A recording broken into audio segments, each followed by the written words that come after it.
This is GKW. Welcome to another edition of Good Karma Wrestling with the whole gang back together. I'm Gabe Neitzel from ESPN Milwaukee, from ESPN West Palm. He is Brian Rowitz, and check him out, ESPN 1000 in Chicago. Hopefully his connection is better than Matt Eberflus's was on his show on Monday. He is Jonathan Hood.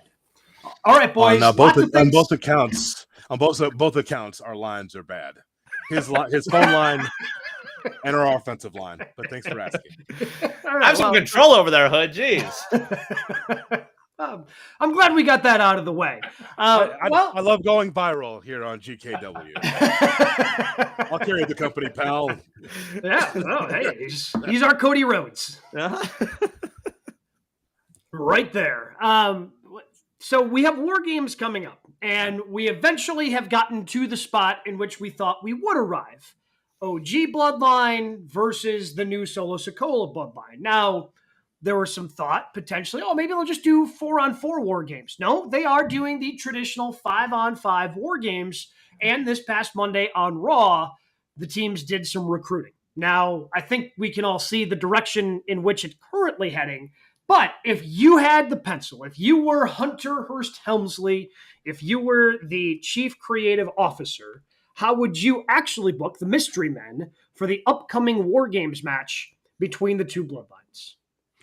Well, the first call I make is The Rock. Are you busy? Hello, Rock. You busy? Want to see what's going on with him. He's got another movie that apparently looks like it's going to be tanking. So yeah, which is probably good news for wrestling fans. So we have that to look forward to. You know what? Because we're wrestling fans, full-time Rock. Fine for us, right? I'm cool. Us. Hey, if you're struggling at the box office, we know that you have a home in WWE. Whatever you like to do, backstage, you like to wrestle, you want whatever it is, you want to be in vignettes, whatever. So I think the first call is to The Rock to see if he's available in Vancouver. The next thing is that I'm wondering about CM Punk. What's going on with CM? Now, he has nothing to do with either side of this. I'm just wondering his health, Brian. I want to know if he's available. That would be an interesting one. It would give him something to do. I don't think he was hurt. I think he was just taking time off after the Drew stuff. I will say, though, I am enjoying the way the recruiting is going and people acknowledging the truth. Like Sammy going up to someone like Rollins and be like, why the hell would I help Roman? And playing into that, I have enjoyed that over the past week or so. Well, anybody who decides to help Roman, don't they have to fear the potential wrath of Kevin Owens? Yeah. Like Sammy joining up, he's going to have to answer Kevin Owens eventually. If Seth Rollins, again, it kind of seems like maybe that's the direction that they could potentially be heading. Maybe that ends up, we'll see. But I think you have to start with The Rock, and that's where I kind of started, because I wanted to do it from a common sense perspective of, okay, so who would actually help Roman? I think you can do it pretty easily from the other side. Who would want to continue to bury Roman? To me, if you wanted to do something incredibly interesting, on the Solo Sikoa side, maybe that, you have the return of Paul Heyman, and with the return of Paul Heyman, he brings back Brock Lesnar. And you have Brock Lesnar as the fifth for not the OG bloodline, Paul Heyman, again, because Paul Heyman cannot be a babyface in any situation. He has to be a heel. Just by associating yourself with him, you become a heel. It's the way it's been in WWE for literally a decade at this point, if not longer than that. So I think that could be something that's, obviously not going to happen, but if I'm going to fantasy book it, sure. Let's shoot for the biggest names out there to really make this thing interesting. I think that, at first I thought that we'd get Bronson Reed on one side and Seth on the other. And I think the one thing I think we are. Honestly, I think that's the direction we're heading. I don't know, Gabe. I don't know that for sure. I'm just spitballing. I'm just saying, just because the WWE has these really short cards, that even though I'd like to see them one-on-one, Hell in a Cell or no disqualification, try to get this thing over with, I think that some of this could be settled in Hell in a Cell. I just think that because they have small cards, that even though as much as I like to see them one-on-one, I think that part of this whole thing with the bloodline, they could sell their own situation around the bloodline thing. But also it makes the WWE seem small, isn't it? Is there anything else that's an attraction that we want to see outside of this at Survivor Series? No, and that's why some of the rumors you read is that somehow Cody, because no one cares about anything Cody's doing, but hopefully he stays away from this. Well, because Cody's going to get KO. They'll do Cody KO. What if KO goes into this? What if he's on Solo's team? I think there's a possibility. Sign me up, man. Like that I'm down for that. So what, you get KO? I mean, the Braun Breaker thing where Jimmy was talking to Braun backstage at Raw, like that makes it interesting because Braun Breaker doesn't have a dog in the fight, right? Like Roman Reigns and his bloodline have burned so many damn people on this run that they had, since 2020, over the last 4 years. They've gone through a lot of people, and I completely understand the people who would be hurt by that and not want to, like Seth Rollins, join teams. So if Seth ends up joining up with Roman and Sammy, I think I'm going to be a little disappointed by that because I would rather have Seth stand on principle, unlike Cody, which again, because that didn't really feel great to me in the moment when they did Cody and Roman as a tag team, as a one-time only type thing. I would love for Seth to stand on principle and be like, no, I am not teaming with Roman Reigns. See, I agree with that. And that's why, for me, the only one that makes sense for Roman's team is The Rock. Like, you protect him. He's not really in the match much. I think ultimately he then turns on Roman, and we can start down that path of Rock versus Roman. But KO on the heel side, he can, go to the whole thing like, I hate Roman. I hate the bloodline. I can't believe Sammy's doing this. Like, I want to go against them. And he can be a big part of that match, and it makes sense from a storyline standpoint. And then Cody does what at Survivor Series? Host? Yeah, there you go. Takes a rock bottom. I don't know. Yeah. Well, I mean, it's a real question because he's only the Universal Champion. He's only QB1 of the face of the company. And here's we go with the musical chairs, right? You would think that Cody Rhodes, if he's not going to defend the championship, and this is where the WWE is, guys. It's like Cody's over here, but not in a hot. If it's not bloodline related, it's kind of cold over here. There is no must see match besides him against KO. And I don't know if we're getting that Survivor Series. Well, but even that, like, he's ancillary in that piece. In that, like, I mean, I understand his betrayal of KO started the whole thing off, but I mean, Cody's not the one who took a pile driver and and had to be stretchered off. Like the money match there that they would eventually build. Like, so if they go KO Cody, Cody's not losing. Like, but they've built towards KO Randy Orton.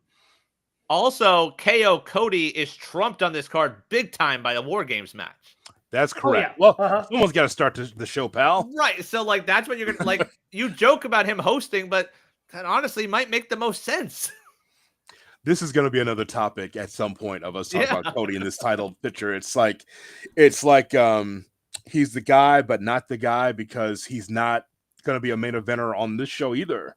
No. And it's just kind of minimizing the Universal Championship. There is more talk about what Gunther is going to do in his matchup as World Heavyweight Champion than Cody Rhodes. Gunther actually is the hotter champion at this point in time.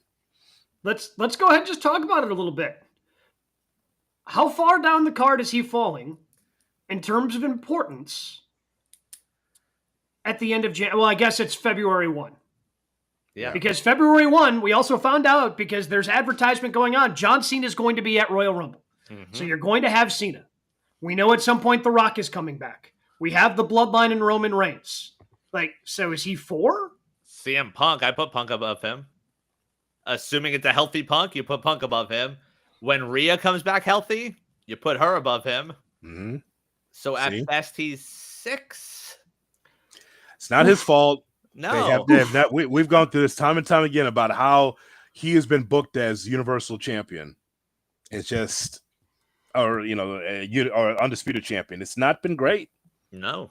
Where we can't find a place for him outside of being on one side or the other. And Roman doesn't want to team with Cody again. So it's only one time only. So what if Cody gets back in the mix and is like, yeah, I'll be your 5th man. And then Roman wants to get like, oh, you're not family. Why are you here? You're not. Now we got to go through that again like he did with Sammy.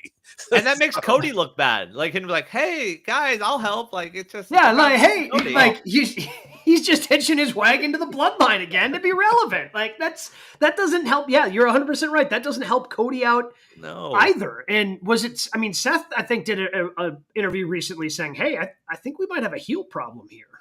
Yeah. Like, there's a babyface problem over in AEW. And there's a heel problem in WWE. Like, the biggest heels, the biggest heel is now a babyface in Roman, and the biggest heels are fighting Roman. So I don't know what we do there. Like, I almost would rather Seth be on the heel team and flip Seth.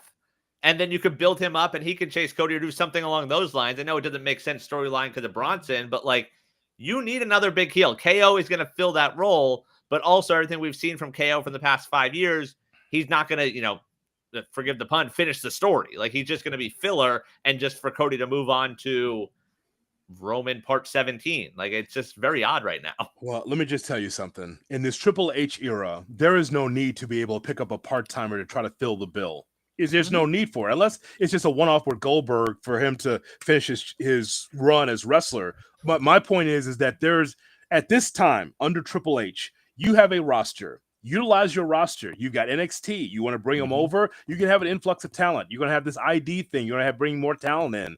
My point is, like, we should not be struggling to find a spot for Cody Rhodes at Survivor Series. That's horrible. Yeah. Well, also, like, I would be completely cool. Like, I don't know why they need a fifth guy for Survivor Series. Why do they need a fifth guy for War Games? You don't need to. Like, you don't have to. You can make up the rules. Like, you can do literally whatever you want. Like 4-on-4, I think everybody's fine with because it all makes sense. Like, we saw this coming from a mile away, and it was incredibly satisfying on SmackDown for all four of them to be in the ring at the end after it looked like it was going to fall apart to throw the ones up. Like, that was, even though we knew it was going to eventually get there, like, that was satisfying. Now to just ham fist some fifth member onto both sides, and again, unless we're getting The Rock, and unless, Solo's got some more Samoans, hiding somewhere that he can pull out for a debut, like, just ham-fisting somebody who's currently on the roster just does not make sense. That doesn't have anything to do with Bloodline. Although it just becomes a footnote. It's also very Vince-like, where you sort of pin yourself in this corner that you created. Like, when you put your title on a part-timer, you're like, oh, crap, their champion's not around. Let's give him another title. It's like, oh, man, again? Like, and also you're setting yourself up for disappointment. Like, you talk about who's still there. Like, I believe Hikuleo has been signed for months now. Correct. Him showing up as the fifth on Solo's team is a letdown. Like, that's not going to register to fans. Like, he's still someone you're like, think I've seen that guy? Like, he looks the part, but that's a letdown to where if it's not Dwayne at this point, it's a bad look. Well, honestly, if they were going to do Hikuleo, like, they should have debuted him a month ago. Right. Then you can spend that run up explaining who this guy is, why he's important, the way they have. Again, Jacob Fatu just looks like a badass every time he's on screen, just sitting there holding his respectful pose for Solo. It's awesome. It's fantastic. And then if you want to have it 5-on-5, it's just one side scrambling instead of both sides scrambling, right? Like, oh crap, they've got 5. We got to find a 5th. Like, you already have 4-on-4. We don't need to do 5-on-5, man. Like, we don't have to. Yeah, they're trying to keep it's a weird thing because of Survivor Series War Games. It's like, that's two different concepts. Like, Survivor Series is teams of 5 strive to survive. That's what it was in the 80s and the 90s. And I've seen War Games 4-on-4. I've seen it in Chicago. So that's what I'm saying. We can do it. Yeah, you can do what you want. I do want to point out something before we move on about Kevin Owens, about what we saw on SmackDown. And I think it's important to bring up that here's Kevin Owens, just like a loose cannon. He attacks Randy Orton. They're going back and forth. And there's Kevin Owens putting the pile driver on Randy Orton. It just shows you guys that if you have a move and it's been banned by the WWE, and, whether it's a great pile driver, bad pile driver, the point is that Kevin put it on Randy Orton.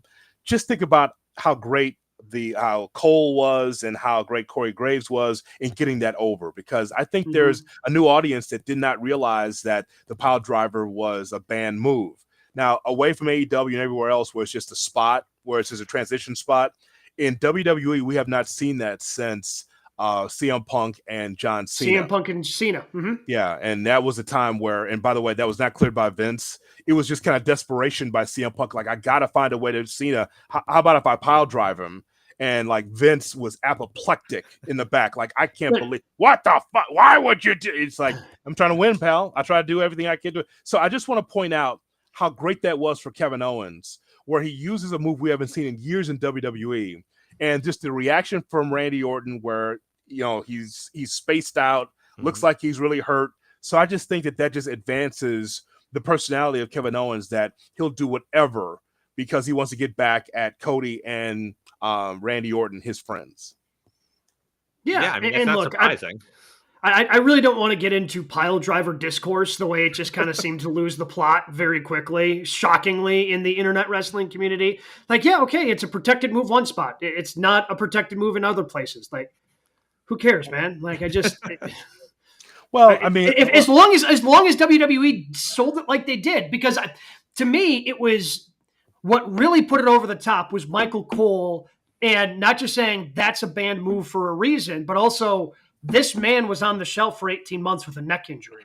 Right. Why would you do that to him? So now it's because if he did a pile driver on Cody Rhodes, it probably doesn't have the same effect. But because we've already had Triple H come out and be like, man, you were on the shelf. Like, it just adds layers to that story of you were on the shelf. I've got to protect you. I'm protecting you from this. This is why I'm not allowing this match. Then he allows the match, and then the match never even happens. And they've been at each other's throats. And now this is you can fold Triple H back into the story of being distraught because he's, man, I shouldn't have let it get this far. This is on me. I can't believe I let this happen. I knew something bad was going to happen to Randy.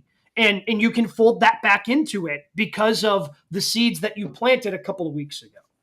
I mean, to tie it in, like, you talk about Cody and what we're doing with him, and we've talked about dance partners at Mania. KO versus Orton for the title at Mania gets me more excited than any of the potential Cody matches. Yeah, I think that because of the heat that's on Kevin Owens, just like any other heel, a heel feels that he's right. And he's laid his case out like, look, I want to be able to help my friend Cody, and Cody chose Roman. I want to be able to help my guy Randy Orton, and they chose each other and didn't choose me. So I have a right to be pissed off. So I'm just putting over the point that – go ahead. Oh, I was just going to say, I agree with Kevin's T-shirt. Kevin's right in this situation. Uh-huh. Yeah, I mean, look, heels can be right too. But I prove it every day. But I would just say that it just shows you guys that you can put a side headlock over if you put it over. And that pile driver, just what we saw there, I just thought that was just ringing a bell for a lot of people that says, hey, I mean, this guy will do anything, including a banned move, to get himself over. I just think that was great. That was the best thing I saw on SmackDown on Friday.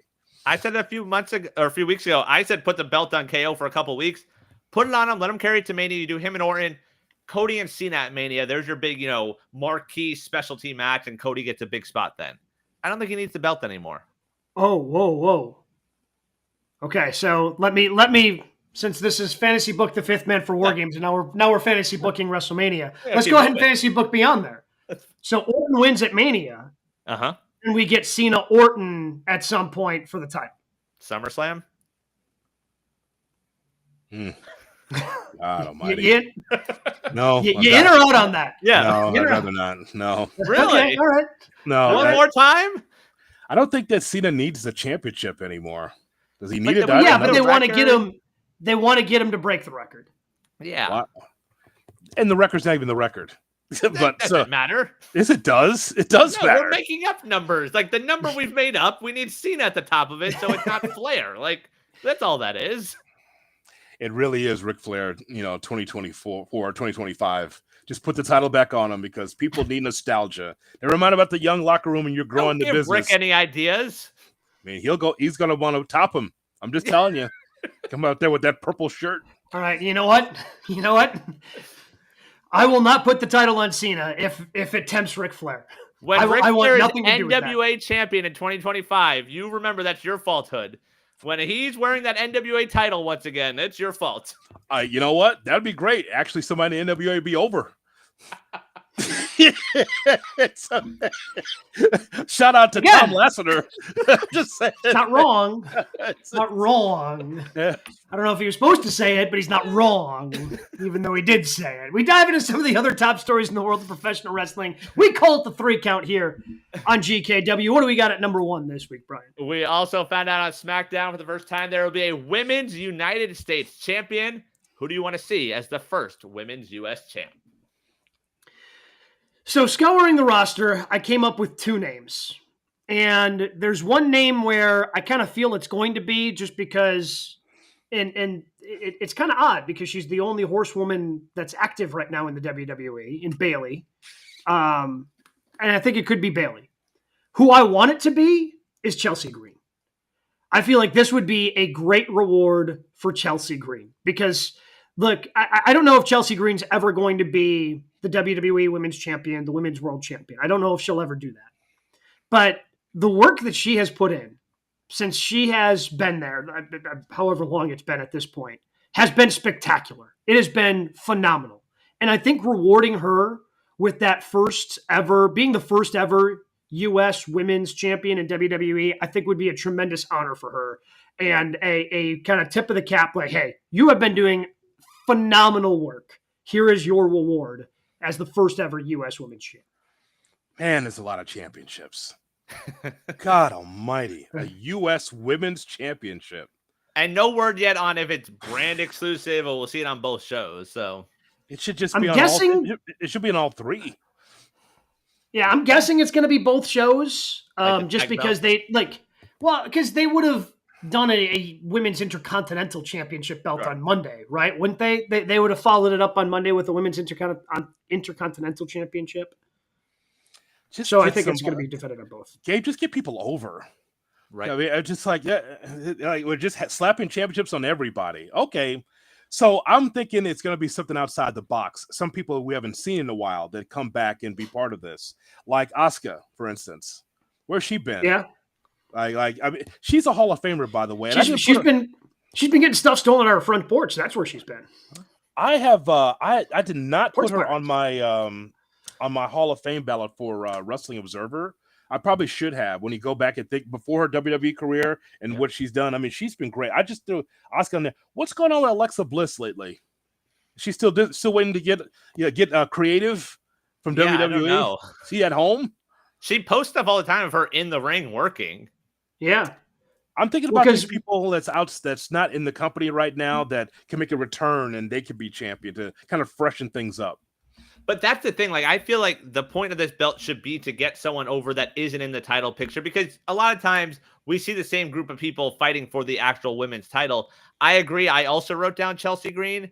The other one I would write down is the chance to elevate right away is you put on Roxanne Perez. Like, take the NXT title off her, bring her up and win that. That makes her a star right away. Yeah, but I mean, to Hood's point, and it's one that I hadn't necessarily thought of, it's interesting, and one of the interviews was not with somebody within WWE, but within the world of women's professional wrestling. Mm-hmm. What's interesting, when we talked with Chris Statlander, when we talked with Becky Lynch, when we talked with and now I'm forgetting who the other one was. Chelsea Green. Yeah. Who said that, hey, one of our goals, it's to be on one of these big shows with not a championship on the line. Bianca? Yeah. That was Bianca. Yes, that's who I was talking about. Bianca. Hey, because she's been women's tag champ. She's had all these championships. And honestly, the biggest honor for them at this point would be to tell a meaningful story that is meaningful enough that makes it on the WrestleMania card without a championship. And yeah, if you look at the women's division in the WWE right now, I feel like the biggest match they can book doesn't need a title. It's Bianca versus Jade. You'll get it at some point. You'll get it. Like, will we get it at Mania, or is it going to be a throwaway where it's like, oh, yeah, they broke up, let's do something? Like, those two one-on-one, we saw the reaction at the Rumble earlier this year. Like, that's a moment you don't need a title involved in that at all. I'm sure this young roster looked at Drew McIntyre and CM Punk and said, wow, look at that. Yeah. That's not, the stakes are we want to beat each other's ass, not for a championship. I'm sure this young roster, and this is why a veteran like Chelsea Green or Bianca Belair could tell you, like, they like that more so than, hey, we got championship goal. I'm sure they love being champions. Sure. However, it's like these are title matches. But what about something that is, lasts? Kind of like with the Bloodline. Perfect example. It's something that lasts the test of time. And so I totally get this. I was just outside the box thinking about them, like Alexa and Asuka. And I was also wrote down Sonya Deville. Somebody in one of these factions has to be able to get a championship. There's too many factions that not even in the title picture. They're just wrestling. Because we just saw the Sonya Deville group. What's it called? Pure Fusion Collective. There you go. Good. You win trivia night. That's it. Yeah, that's very good. We can all go home now. Why I was able to pull that off, I don't know. But they're the Pure Fusion Collective. All I'm right. glad you said that because I was going Catch Republic on you there for a second. So, good on you, pal. Yeah, I mean, I think that they definitely have enough. I think where they could make this, but tell more meaningful stories first, right? To make this worth it. Because if you think about it right now, like the men's U.S. champ, as much as I love LA Knight and he's here in Milwaukee and he was firing off the double Gatling gun T-shirt cannon that they have inside Fiserv Forum last night. Like he's the current U.S. champ and like he was the third wheel of a feud to defend the championship. Exactly. Right? Well, like it was needed. Andrade and the young man, what's his name? Carmelo. They needed something for that feud. It was LA Knight. That's what they needed. That's exactly what they needed for that match. Yeah, game 7 gets disrupted by LA Knight, and then they have a triple threat for the U.S. championship. And right? it ends up being the shits, by the way. Right. The finish of that. Yes. But then there are times where a mid-card belt just really elevates it, like the way the Intercontinental Championship run we just saw with Gunther, right? Yeah. Mm-hmm. And the way that championship right now looks around Braun Breaker, right? Like that certainly helps. So I understand both sides of it, but yeah, I think I would like to see more women's stories without championships before you go, oh, we need this to tell more women's stories, because I don't think that's necessarily true. Yeah, because they're even right now with the titles not telling. Like Liv Morgan doesn't have a story now that Rhea's hurt, and she's the champ on Raw. Like they're struggling to tell a story with her right now. There's no other contenders around. There's no other story. She's just part of Judgment Day. Like that's her story right now. We need to mark these things down when we really analyze WWE, because this is a Triple H issue. Mm-hmm. Like we say all we want about Tony Khan and some of these other promoters, but I think people just kind of look at it and say, oh, WWE is doing well. Look at all the big places they are. And it just kind of just runs automatically. But again, when you think about it, we as fans want to be able to sink our teeth into rivalries, stories. You want to get good matches to great matches in WWE. But what about Raw and SmackDown? We got to watch this every week, Mm-hmm. We're trying to get ramped up to whatever PLE they have. And sometimes it's not aesthetically pleasing. Apparently it might be going both to 3 hours. Don't love that. Like one of them, I prefer not. Both of them, oh God, please no. I will say the one interesting thing, apparently during the European tour, they'll be on live on Netflix here in the US. Yeah. So a little Monday afternoon Raw, a little Friday afternoon stuff. That'll be good for office productivity.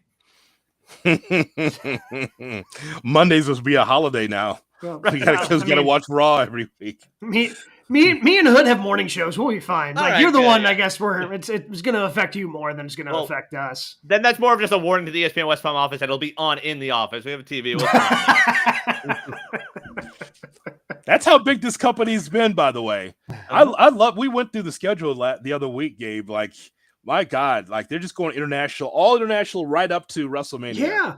Now WWE's become UFC now. It doesn't matter. They just put shows on to put shows on. Great crowds. There'll be full houses, and Clarksville, West Virginia is just going to be left to the side.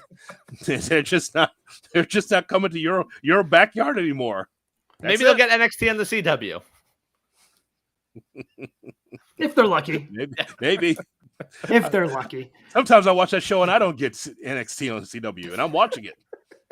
So I don't get it, and I'm watching it. What do we got at number 2 this week, Brian? Kurt Angle in an interview with WrestleZone was talking about Baron Corbin being released this month. Said, quote, "It's a little disappointing to know that he beat a legend at WrestleMania in the Legend's last match, and they didn't really do much with him after that." So basically calling it a waste. So what are some of the biggest wrestling wastes of the last decade? I mean, for me, there's a runaway winner, and it's not particularly close. I'm wondering if you guys agree, but it's not even close. It's Sting in the WWE. Sting in the WWE was the biggest bleeping waste of time, because not only did it waste Sting, and you had the crappy match at WrestleMania where you had the NWO come down, you had the Mario Wars, they broke it out at WrestleMania. Like, no, like I didn't care. And then you had Sting get hurt in the match against Seth. So he goes 0-2 and 2 in his WWE career. But you also, on top of that, wasted Dolph Ziggler winning the Survivor Series in which Sting debuted. Like, the whole thing was a waste. I was really excited to think, oh, okay, Dolph Ziggler, you can build something off of him with this. Then you've got Sting, you can do, and they did absolutely nothing with the Sting debut at Survivor Series and the subsequent matches that they had to put him eventually into the WWE Hall of Fame. The whole thing was just such a waste and such a disappointment. And as we saw, literally 10 years later, that Sting could still go. Yeah. Sting still had a purpose. He had a mission. He could do stuff for you, and you just threw it all away. That is an insane statement, which is 100% true. But the fact that it was a decade later and we still saw that, like, oh, he's got more left in the tank. And that did happen. The whole thing with Sting, and he got hurt, by the way, by Seth Rollins. Yes. On top of that. So they were reckless with it. Yeah, so Mm-hmm. they were reckless with an older wrestler on top of that. And so I wrote down Dolph Ziggler at the top because Dolph Ziggler, and again, this goes back to the Ken Anderson thing. You do one wrong thing in the Cena era, and he get buried. I know Cena wants to deny it, but whatever Dolph said and whatever he did, this is the reason why that he got buried for the rest of his time there. Now, good on him that he's doing well in TNA as heavyweight champion, but Dolph Ziggler's on top of my list. I thought that Donovan Dijakovic, I think that was a miss by WWE. He's in NXT, big guy like that, New England guy, because I know that Triple H loved people from New England, and they couldn't do anything with a guy like that. Mustafa Ali, I mean, I think that's a name there where they just let him go. He's doing well in the Indies, did well in TNA. There's just a couple of names off the top of my head where WWE, once again, and we've said this many times on GKW, you don't have to cut anyone. Have you seen how much money you make? You don't have to cut anybody. And so those are just a few names from WWE's side that I think is a win or waste. The one that topped my list, because we talk all the time about WWE, we've talked about it today, like struggling to make stars, is the fact that it was Brock that ended the streak. Like, I feel like they stumbled upon in the streak. Like, I don't even know if that was on purpose, the fact that it got as big as it did, 20 plus. Mm-hmm. They could have made such a star, like a Dolph, a Dean Ambrose, even like, hey, if you're the one to beat Taker. Brock didn't need that. Brock's a star no matter what. And to me, they just dropped the ball so much on that. Like, that tops my list. Yeah, I had written down Dean Ambrose too, because he seemed like he was going to be the breakout star. And honestly, the more I thought about Dean, I think you could really kind of put in the first 5 years, 6 years. I mean, non-bloodline Roman outside of the Shield. I think you could throw that in there too, because non-bloodline Roman got shoved down everybody's throats. Nobody wanted it. It ended with him saying "suffer and succotash" on an episode of SmackDown as dog food was being thrown into his mouth by Baron Corbin, of all people. If we're going to, that name comes up again. Like, it was, we all saw the potential, but they just couldn't package him the way that they needed to package him to have him connect with the audience. He just had the look that Vince wanted, so Vince shoved him down our throats. And it took him becoming the tribal chief to him becoming an all-time iconic WWE character. I know he main evented so many WrestleManias before that, right? But like, to me, in my mind, Roman Reigns became an all-timer when he became the tribal chief. Let's go back to Dean Ambrose for a second. Okay, so he was part of the iconic Shield. Mm-hmm. They put the world title on Dean Ambrose when they shouldn't have. I never understood why he was world champion, but he was world champion. He was world champion out of the brand split. They had to create another championship because he was world champ. And again, I've always been a Dean Mox guy, so I was excited about it, and I loved him, and I loved it. But also, they blew an opportunity. There was the Royal Rumble that Triple H won to win the WWE Championship. I can't remember what year that was. It might have been 15, something like 15, 16, something like that. They did a special, like, it was a house show that they ended up throwing on the WWE Network called Roadblock. And Dean Ambrose wrestled Triple H. Mm-hmm. And they counted 1, 2, 3. Triple H, shoulders down, but then, his foot was on the rope, so they waved it off. That place was up for grabs. Place was up for bleeping grabs. Like, people were behind Dean. And when he won the night he cashed in Money in the Bank and all 3 members of the Shield held the WWE Championship in one night, that place went bonkers when he came out to cash in. The crowd was always behind Dean, but then they gave him nothing to work with. Like they put a gas mask on him and want him to I got to be inoculated from everybody. Like the creative they always came up with Dean was such horse crap that's why he left. You see what he's doing now in AEW. Like I don't know if AEW exists if Jon Moxley's there. If he's not there. And then they put a lavalier mic on Dean Ambrose to talk to Stone Cold Steve Austin. How did that work out? That wasn't great. Well, that soured, I think, Vince because he was over, but then couldn't talk.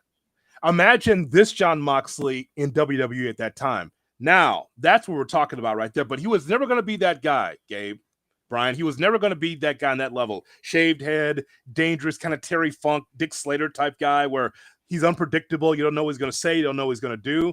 That guy in WWE would have been money. But he wasn't that guy. He was still like squirrely and doing things, but he is another example of him having the championship, but never really being the guy. But I think like literally every time I see Mox on the mic, I'm like, how did anyone ever script him? Because I think there is something to that, like the Moxleys of the world, the Dolphs of the world, like the guys in the Vince WWE. I don't know if any of them would have made it in that bubble. He was the voice of the Shield. Like whenever they did and he's talked about how those really weren't scripted, where they would grab the camera and they would kind of have, the Dark Knight shaky camera backstage segments. Like he was the one doing most of the talking there. And he's just doing kind of some of the stuff that he's doing now. And then once the Shield broke up, yes, they tried to script him a little bit more. Obviously he didn't have the match he wanted with Brock Lesnar because Lesnar said no to about everything that he wanted to do. Which, again, probably makes sense because Mox is a crazy person. Why would Lesnar want to do a lot of those different things? Like he was somebody that they just did not know how to use. Was he immature? Certainly at some of that time, like the stuff with the Stone Cold? Certainly. But they also did not know how to use him. And Xia Li. Okay. I'm just giving her a shout out just because it's funny. No, and she did all these things, this martial arts stuff. And I'm like, you can't go with her. I mean, she was fine. I'm sure that is there someone else outside WWE that we're missing here? Because AEW is just 5 years old, and we can go through chapter and verse of a lot of people like Miro that has been a waste. Funny to see Miro, by the way, on the side of a truck. You see that last night on Dynamite? I'm like, he hasn't been around in a year, and he's still on a truck. I will say the one I wrote down for AEW, like the biggest of their waste, is Wardlow. I feel like that's the biggest miss. Like, I don't know if he can go. He's not going to like that AEW style, but that man was over. But he doesn't have to. Right. Did I tell you guys the story about Wardlow? I think I said it on the air. Or was it off the air? Oh, well, it's coming on now.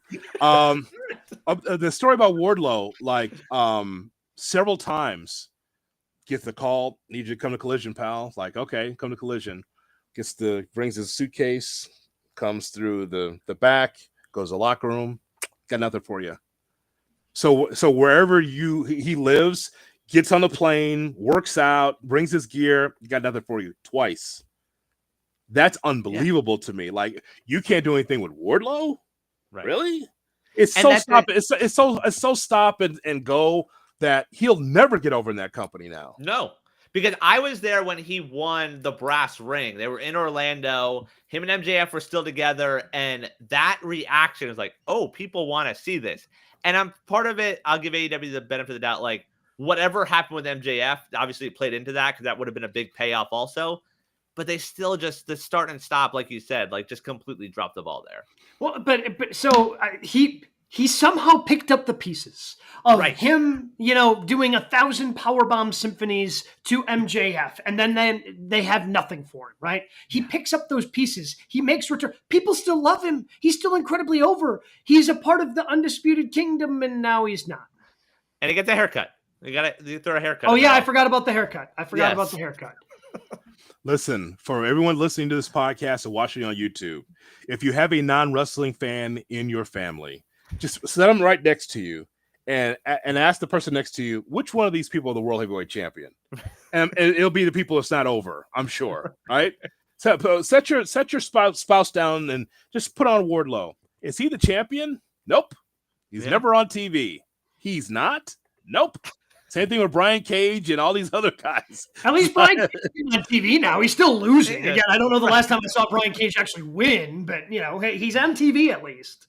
That says a lot, though, doesn't it? I mean, and I know that the company's getting better. I know they're getting better because they're trying to change some things, but it's just some things are just obvious that if you want to be able to move forward, there's wrestlers that can help you, and you're just not utilizing them.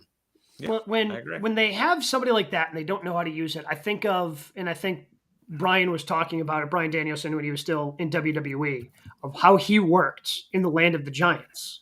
It was, well, I work here because I stand out. I'm different than everybody else, right? Like we've got something for everybody over here. And I think AEW needs to embrace that a little bit more. You have to find out a way to use some of these monsters that you have and actually turn them into monsters and make them feared across the roster. Because guess what? I knew Roddy. Oh, Brian Cage is coming out to wrestle Roddy. Okay, well, guess Roddy's winning. Roddy's going to full year. Yeah. Hey, Lance Archer. Everybody dies. Not everybody. Just you. Just you, pal. Yeah. Is Brody Lee the only big man they've ever booked well? That is a yes. Like that's a yes. Archer, Cage, Miro, Hobbs. Wardlow. I mean, they've done a little bit with Brody King. Sure, like I wouldn't say he's booked well necessarily, but he's probably booked the second best. Okay, that's fair. I love Brody. Because he has a little bit of that. He has a little bit of that protection for House of Black. Right. God, in the 80s, he'd be making $1 million plus. Bill Watts would have put the title on him. Just because he passes the airport test, right? He's got tattoos everywhere. He's a big guy. He moves like a cruiserweight. This is why people are so enamored with Bam Bam Bigelow back in the day. It's like, how's this big guy doing a cartwheel? How is he able to do these things? Why is he move? Because he's a unique talent, right? That's why. And just like you just don't bury those guys aside. Nope. I want my champion to be 180 pounds. Yeah. Okay. What do we have at number 3 this week? All right, sticking with AEW, last night Dynamite, we saw the Death Riders seize TBS, and by that I mean cut a promo. So fill in the blank. The Death Rider story is a success if blank. Tony stops promoting them to do things they're not going to do. Like, just say they're going to be on the show. Like, hey, Jon Moxley's going to be here. Okay. All you need to put up there. You don't have to say that they're going to seize TBS Superstation. Like, what are we doing? Why are we doing that? And they're just showing up to cut a promo. So I would start there. But the overall Death Rider story is a success if they can get multiple younger people over to set them up for future success in AEW. I think that's the ultimate goal, should be the ultimate goal of the Death Riders. If they can continue to be must-see on Collision and on AEW Dynamite. The one thing we're seeing as of late is the marrying of both shows. We talked about this a lot on this show about how Dynamite's over here, but there's no connection to Collision over here, which didn't make sense. If you have storylines leading to a pay-per-view, then why do I have over here Lady Frost wrestling on Collision that has nothing to do with what's happening on Dynamite? It's just like, what is this? So I would say that as long as Lady Frost gets TV time and Wardlow can't. Well, I mean, shout out to Lady Frost, but I mean, just like, it's just what it is. Like, no offense to you, Lady Frost, personally. No. But you understand the point, right? Like, at least these two stories. And I've been, again, this is over the last, I would say, 3 to 4 weeks that they're putting them on both shows. Mm-hmm. So I just think that if you just continue that momentum, it's interesting. That's for sure. It is interesting to watch how they're going to are doing this. They have Wheeler Yuta in a position where they could have him on the team or try to kill him at any time. They almost left him last night. Like, again, like bait, right? Yeah.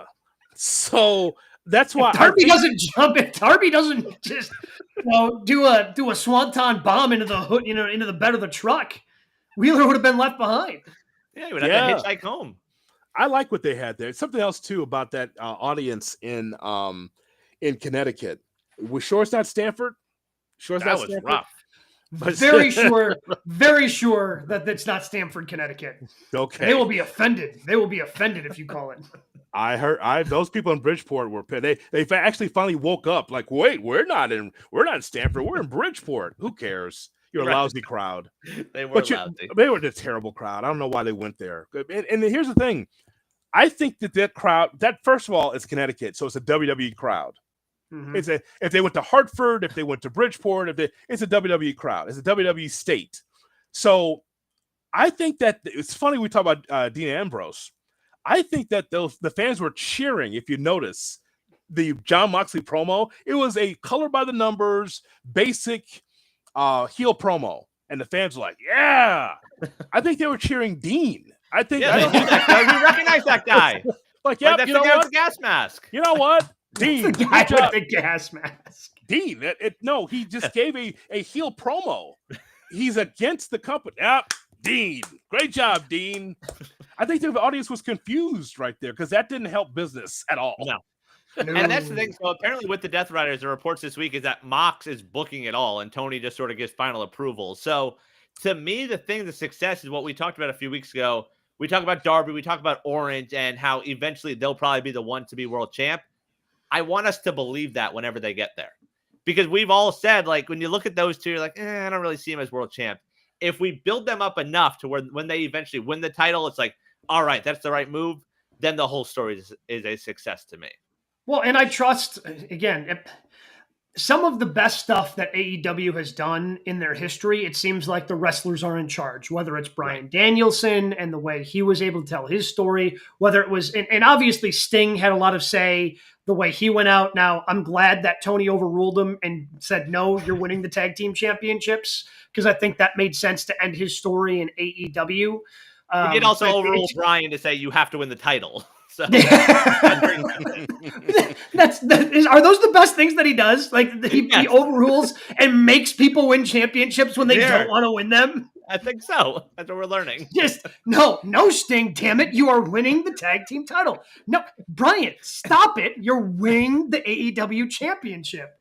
A lot of the best stuff that they've done, it seems like the wrestlers are heavily involved in the story. And I think at this point, most people would trust Mox to be able to get them to a decent enough spot where, I mean, he's talked about it before about how he wants to elevate talents. He wants to elevate Marina Shafir. Like he wants to do this. This is what he wants to do. So I trust that he is going to elevate the right people at the right time. Except Private Party. God almighty. Yeah. It doesn't work for me, guys. Sorry. I see them back there in the back, and a less of Zay on TV, the better. Just focus on the tag team match, please. Enough. Okay. Yeah. But they're not believable as tag team champions. And by the way, I understand what they're doing. They've been there for 5 years. There's a reason why they haven't won the title in 5 years. I mean, they can go. They're great, but then what else is there besides that? Yeah, what else feels is like there? It feels like they rushed that decision for some reason. I agree. Like that was one hell of a main event last night, and the constant cuts to Zay saying the same thing over and over again. Ooh, I thought they had him that time. I thought that was it. Yeah. Oh my God! You know how bad that was. It'd be just so. Okay, so it's got to be more than just the talents that we've seen. Is there any other young talents that they could push? Like it's got to be more than just Private Party and Dark Order. By the way, is Dark Order getting pushed for this? I don't think they are. I think they're just getting run over. Yeah, no, they're just kind of there. Thrown out there. We got a JD Drake appearance tonight, so another new face out there. Yeah, like the old man JD Drake. What are you doing? They're hitting him with chairs. He didn't do anything to anybody. That's Drake. The problem. Yeah, that's the problem. They're trying to clean up AEW from guys like JD Drake. He hasn't bothered anybody. He's not bothered anybody. That young old man. What is he doing on? I was like, hey, get to Rampage where you belong. Get off my TV. What are you doing here? He's getting time on Dynamite? What the hell is he doing on that? They're like, okay. And by the way, so you hit him with a chair. Does anybody have sympathy for JD Drake? That's why that's stupid. Sympathy? No, half the audience probably didn't know who that was. See the point? Yeah, I mean, honestly, the crowd there had no idea who he was. Right. I can guarantee you that. The crowd had no idea AEW was in town. I think that was just it's just a miss. I don't know. Not Reading, Pennsylvania is next. And it's like, oh my God. I think also, by the way, you mentioned Marina Shafir. Like, are we gonna make a women's star out of this? Because like, what's the answer to her right now? Or she just runs roughshod over everyone. Well, you don't want the bell to Stat. Wait. That's probably the problem. Yeah, because right now she look like we talked about this, Hood, when you weren't around. Like she looks like it's really weird, and I think it's kind of cool that you have this group full with the pound for pound probably strongest wrestler in all of professional wrestling, and Claudio Castagnoli, and yes. Claudio has been that way forever. You have John Moxley looking meaner than ever with the facial hair and the bald head, and yet the enforcer of the group is Marina Shafir. She looks the most intimidating. Yeah. Like she's just walking around. She was using that. Is it a briefcase? I don't know what we're calling it. Whatever the case was, she was using it as a weapon last night, trying to get people off when the attack happened. Like she's the enforcer of the group. I like it. The presentation is nice. I just don't want the bell to ring.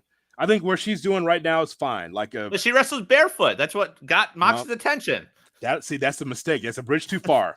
What she's doing right there, white t-shirt, attaché case, that's all you need. Because the presentation looks good. She looks tough. And you got Pac there too. I'm so glad we're seeing Pac in consecutive weeks now in AEW. So, no, I like it. I like the story of the Death Riders. So we got, at some point, we'll make our predictions for Full Gear. Like Orange probably, because Gabe and I already talked about it, Brian. We don't think that he's going to win. I agree. But maybe this extends the story into World's End, flipping the calendar to 2025. And I just hope that the Death Riders stay together because, to me, it's the most must-see thing on the show. Yeah, I think it needs to build up. I mean, their big stadium show is Globe Life. It's all in, right? I never remember which one it is. Like, you're running a baseball stadium. Are we going? Sure, why not? I think we're going. Like, that's where Mox needs to drop the title. You build it up enough to where it's Darby, to where it's Orange, Garcia. I don't know about Kenny, but like someone that it's a big moment. And it can't be Kenny. The Bucks can't be the saviors here. Like that's what would make this thing a failure. That's Brock Lesnar ending the streak. Sure. That's fair. Like you don't need to get the Bucks over. You don't need to get Kenny over. Hell, I could even probably make an argument. You don't need to get Orange over. He's already over. I could probably say the same thing about Darby Allin. That's where I'm hoping that this thing lasts long enough that it ends up being someone like a Daniel Garcia, like somebody who gets just a huge push by stepping up and being the guy that ended up saving AEW from the Death Riders. Yeah. And like Mox should be the champ until Texas. And I'm fine with that. I'm totally fine with that. So are you committing, Gabe? You going? Yeah, I am. Globe Life is awesome. You could do Globe Life is a cool stadium. You could do your ESPN radio hits from Arlington or Dallas. You can just get, bring your little kit. Just put the headphones on. It's fine. But I think we all three of us should go because we got plenty of time. Looks like they're promoting it now. So there's 3 spots in the press box for us. I think it'll be fun. A lot of seats. Yeah. Well, let's move to news and notes because there's another show I've already started planting seeds here in the Rowitz household that I sort of maybe want to go to. Friday, December 20th, Ring of Honor Final Battle. Heads to the Hammerstein Ballroom. They also will tape Collision that night, so AEW makes its debut at the Hammerstein Ballroom. Historic venue. You're trying to get to New York? Historic venue. You're not the ROH guy. Hood's the ROH guy. It's a historic venue. It's the Ballroom. I didn't see you rush into Philly to go watch NXT. I went for a random indie show whose company I don't remember who it was, but I was at the GKW arena this year. That's no excuse. You can't even remember. I've been in that building. I don't know who I saw. I've been in the building. I saw Paul Walter Hauser. I saw him. I saw Sandman. I'm good to go with my ECW arena. Now onto the Ballroom. December 20th. Yeah, it's Friday night. Okay. No? New York in December? You're not going to New York in December. I know that's for sure. You'll be watching it at home like the rest of us. All right. You're not going. And by the way, smart by AEW. I should say Ring of Honor, but AEW because they could fill that out. It's going to be wild. Every time we've seen a show from there, ECW or WWE, They were there. Wasn't that John Cena? If John Cena wins, One we'll night riot. stand, yeah. One night stand, Yeah. yeah. So great spot for them. Great spot. It should be red hot. It's a smart move. So yeah, that to look forward to. Speaking of Cena, was announced this week he will be wrestling at the Royal Rumble 2025 in Indianapolis. No word for sure if he's actually in the Rumble, but he will be part of that show February 1st in Indy. I got to imagine he's one of the betting favorites To win the Rumble? To win the Rumble.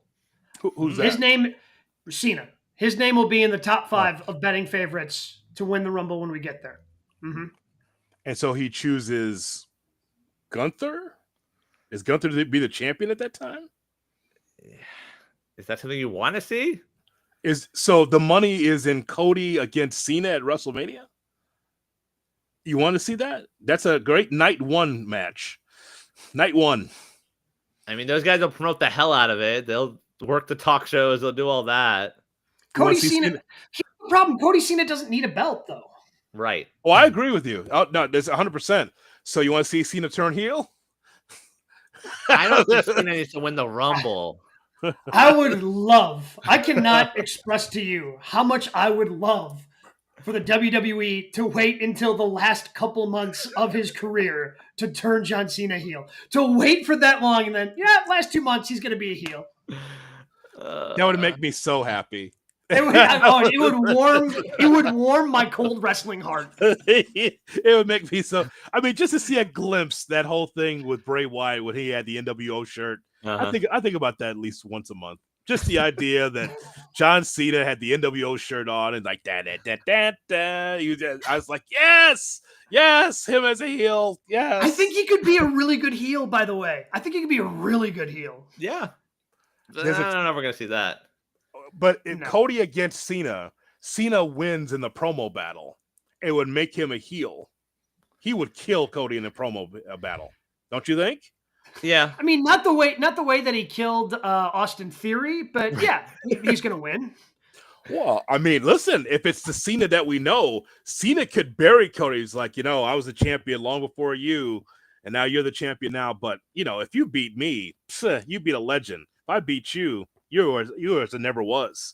Yeah. Oh, I mean, it'll be something like that, right? It's like, oh my God, your head will explode. It's like, well, yeah, you get kind of that, the Doctor of Thugonomics, a little bit of edge to Cena. Ooh. Yeah, I think that could be fun. I don't need to win in the Rumble to do that, though. Like, you can still build towards Cena, Cody. Oh yeah, look, I don't know if he wins. I'm just telling you right now, he's going to be top 5 in the odds.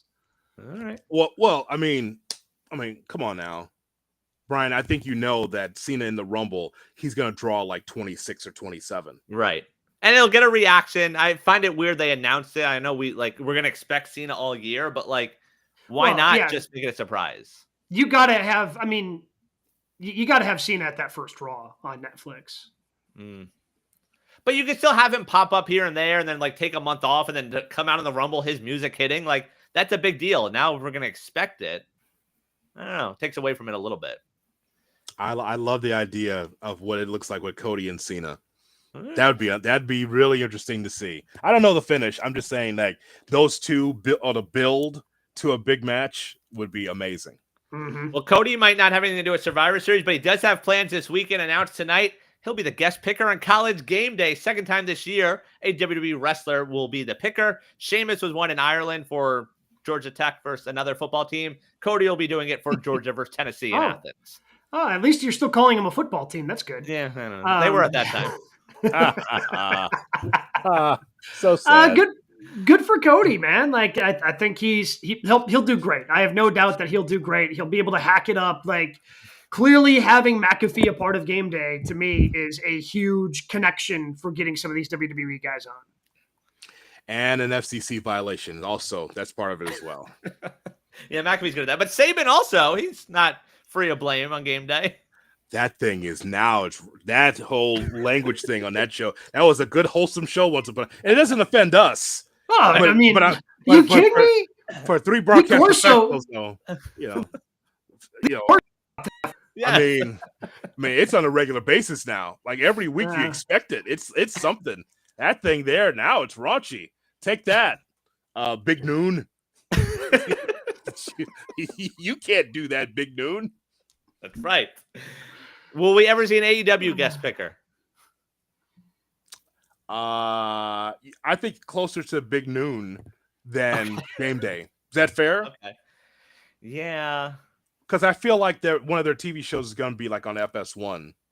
So they'll have the relationship with Fox, I think, at some point. The Shockwave show. I think that's going to be a Fox or FS1 show. Funny to see Fox back in the wrestling business, by the way. Yeah, how about that? I think that's going to happen in 25.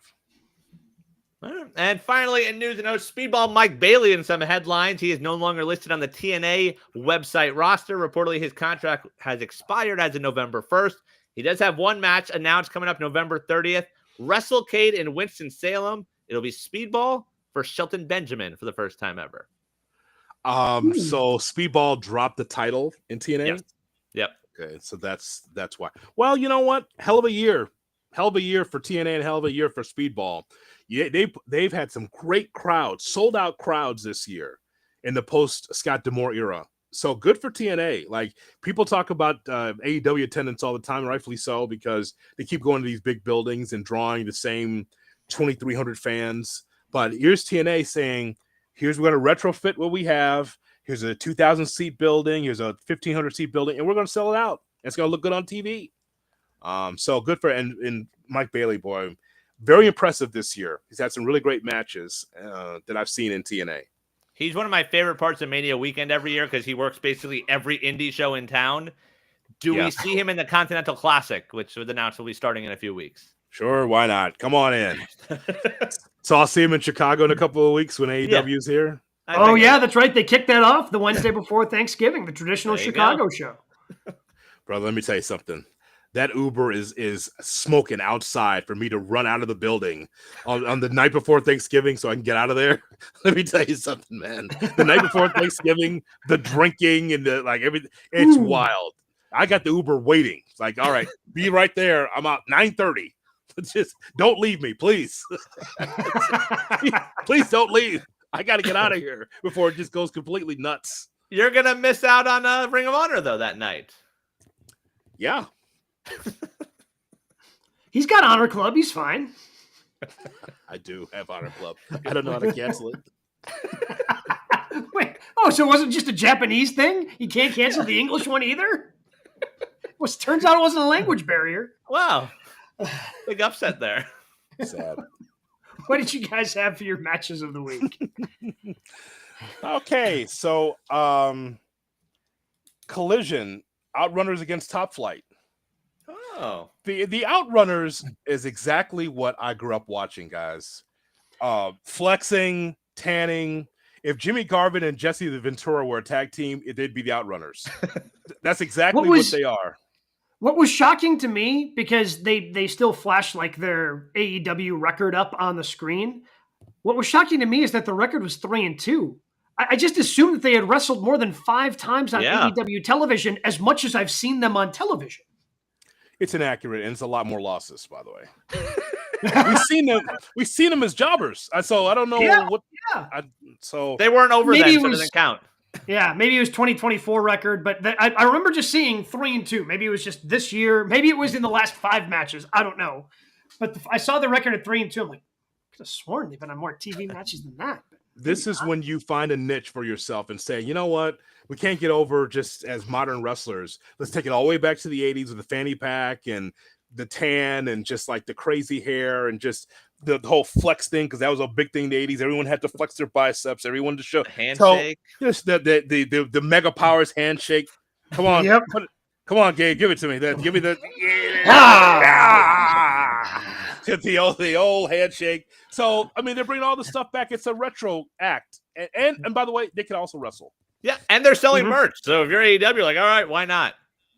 So I'll throw you another Collision match though. Nick Wayne and AR Fox. I think like 2 guys reminding everyone that they can go. I got a feeling you saw that live someplace in some. Yeah, probably. Yeah. I felt a little deja vu there. Who could say for sure? Who could say for sure? Maybe he saw it in Philadelphia, and who really knows? Who knows? Maybe. I will throw one out there from Rampage. Leo Rush versus Commander. Oh, it was the main event. Main event of Rampage was good. Sky Point to I'm Rampage. the one person. I'm the one person that's keeping that show alive. So here's a. I love the idea. It's a Rampage. Gabe's what's Gabe gonna do? He's gotta watch it. I love the idea of Gabe after Friday Night Lights plops down on the couch. He's done his play-by-play. How's your day, honey? Fine. Gotta watch Rampage now. Pass me a beer. Rampage. Still watching. Yep. His high school football stuff done for the day, and he's just opening up a nice adult beverage, and he's sitting down watching Rampage for the show. It's just amazing. Here's an upset also. Like anyone watching Rampage, it's always an upset, even though we know to expect that from Gabe. I have Lio Rush written down also, but from 2 other matches. I have him versus Swerve from last night on Dynamite, and him versus Ali from New Japan's Fighting Spirit Unleashed, also Friday night of last week. Ooh. So good week for Lio Rush. Leo took the fall in both matches, right? He beat Ali. I was very surprised by that. Yes. Wait, is that Ali's first loss? No, I think recently, because he dropped the X Division title to Speedball, but they were playing up the whole, like, Leo's never beaten him, and then he beat him. I'm like, was that supposed to happen? Like, it was one of those. I'm like, all right, good for him. Good crowd. It was all right. It was sort of a dull crowd. It was, whatever. I skimmed around. There was a 4-way women's match. Trisha Dora, who I'm a big fan of, she's very good. Anna Jay was in that, who continues to improve. So that was a fun match. Your grizzled young vets, new champs in New Japan. They won one of the tag titles, not like the main one, the other one. Soon to become. See, you just can't keep a good tag team down, pal. That's right. So you had that. So it was a decent show. 4 hours, maybe a little unnecessary for a Friday night New Japan show. So really? I skimmed through it. What city were they in? Lowell, Massachusetts. Okay. Mercedes made an appearance. She didn't Okay. wrestle, but she came out. Okay. That is kind of aggressive, the 4 hours, by the way. Yes. When they were here in Chicago, it was like a good almost 3, which is fine. Oh, yeah. But especially in Chicago, yeah. It's just too long. 4 hours. Yes. I can't. I was there. It's like, okay, but 3's fine, but 4, that's a little long. Okay. And then the other match I had, we started to talk about it a little earlier, FTR versus House of Black, which last night didn't surprise anyone. Minus the private party part. But yes, those 4 just going. Job well done. Did the finish surprise you? Yes. Yeah. Yep. Which I'm cool with, man. Like, I'm cool with House of Black getting that win. And FTR just kind of putting some people. I mean, they've talked openly about how this could be their last contract they sign. So if they're putting people over on their way out, helping out obviously they've helped elevate the Outrunners. Like, good on them. Continue to put on great matches. Like, there's no shame in taking a loss to the House of Black. And the 4th team, by the way, it's either LGI or the Acclaimed on Saturday. Okay. So I think it's Beast Mordos and Roosh, I believe, is the team. Yes. So that should be a fun 4-way. Oh yeah, at Full Gear. That's gonna be good. I also, just because maybe the ending surprised me because I assumed that Cole would win, but Takeshita going over Cole last night was a choice. And I enjoyed them making that choice. So it wasn't the obvious, we're going to have a 3-way. Instead, it's just going to be Roddy Strong versus MJF at Full Gear, and Adam Cole has more to overcome. Just because Dynamite has changed and just like how one segment blends into the other, I thought we were going full ECW with playing Adam Cole's song the entire time. Like, is anyone going to cut that music? You gotta hit the boom. Yeah. I mean, he's wrestling and still messing around with Takeshita and enough to be able to hit the boom. Yeah, like 4 minutes. Baby. Yeah, rules are rules. You gotta hit it. Cole knows that that's corny, but it's still cool. It's still cool to me. And it kept the music playing. I'm like, is anyone going to stop this in the back?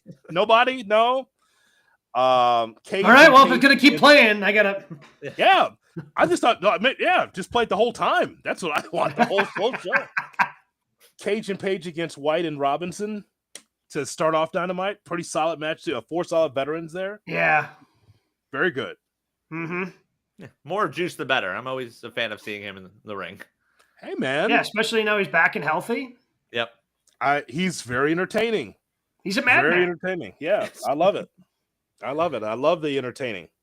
Jade Cargill and Bianca Belair against Liv Morgan and Raquel Rodriguez. Liv and Raquel does not seem like a good tag team. It's a little something off with that combination, but Jade and Bianca continue to look great together. Is it the Raquel part that's the off part? Yes. Okay. Just checking. Can't work. Right. So, Right. ain't Liv. You know she can go. Thought that was the answer. I don't know what answer you were expecting, Brian, but yes. Just wanted to confirm, make sure we have all our ducks in a row. And just make sure everybody's on the same page here at GKW. We are building towards Survivor Series War Games. We are building towards full gear. It's going to be a busy end of the month of November. Make sure you check us out on YouTube if you have not. Comment, subscribe, check us out, youtube.com/@GoodKarmaWrestling. Take a look at all the different interviews we've done in the past if you happen to miss a lot of the great interviews that we have happened to do. We're going to be right back here next week, getting you ready for a lot of pro wrestling on GK.